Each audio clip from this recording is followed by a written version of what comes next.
So here's a tip for you guys on how to more quickly defeat your opponents, especially if you're using, say, pure ranged attackers and pure close range attackers. So for example, I've got Gardevoir here. If you're using all sorts of ranged moves, stick close to your Pokemon, then it won't move around too much when using its moves.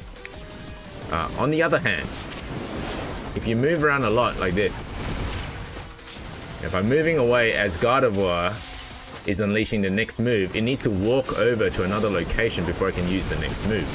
Versus close range users, so like this Emboar here, if everything's close range, then it doesn't really matter. You just keep spamming the moves. But the problem with close range attackers is if you've got another move that is sort of long range, so this Emboar has a Rock Slide, and I'm going to use Rock Slide after I power up Punch, it's going to move away from the other Pokemon before it uses that move, which is really annoying. So for these types of battles, it's better if all 4 moves are close range, so that it doesn't have to keep moving around, because close range, it doesn't matter if your trainer is far away.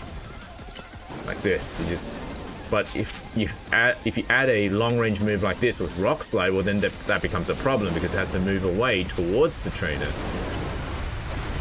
before it unleashes that move. So either have all 4 close range moves or all 4 long range moves, and it doesn't have to do that. It doesn't have to move around too much. But if you've got all 4 long range moves, your trainer has to stay close as well. Stay close to your Pokemon. I'm going to Mega Evolve this Greninja. So I'm staying close to my Pokemon before unleashing moves, then it doesn't move around much. It always goes to the top right corner of your trainer to unleash a move.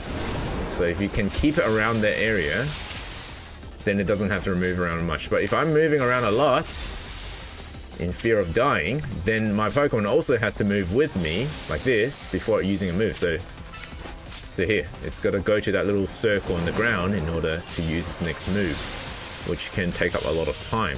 And time is important in this game, because you want to unleash more moves in lesser time.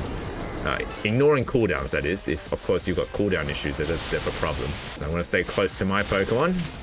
I mean, if you can avoid moving altogether, even better. Okay, Sliggoo looks like it's mostly range.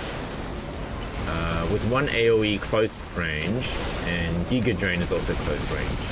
Okay, so here I've got Sliggoo, or Goodra, who uses 2 range moves and 2 close range moves. So this is Dragon Pulse. If I stay around my Goodra and Surf, well, Surf has a different problem. It brings the Pokemon to another location. So Surf is weird.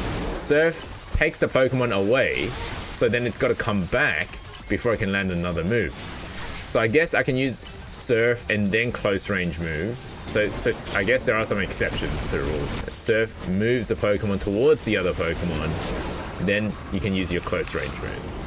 So my Victory Bell is also weird. It's got a mix of range and short range.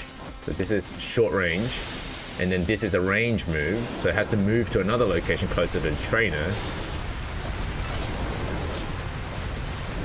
So with Giga Drain, it's got to get real close to the Pokemon in order to land its move. So situational, that's good.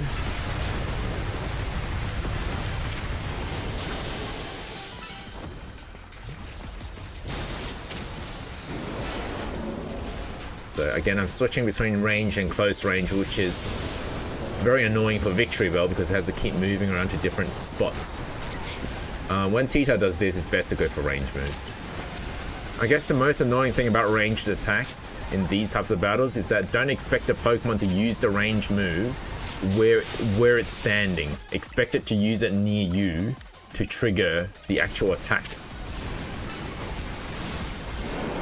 Woo.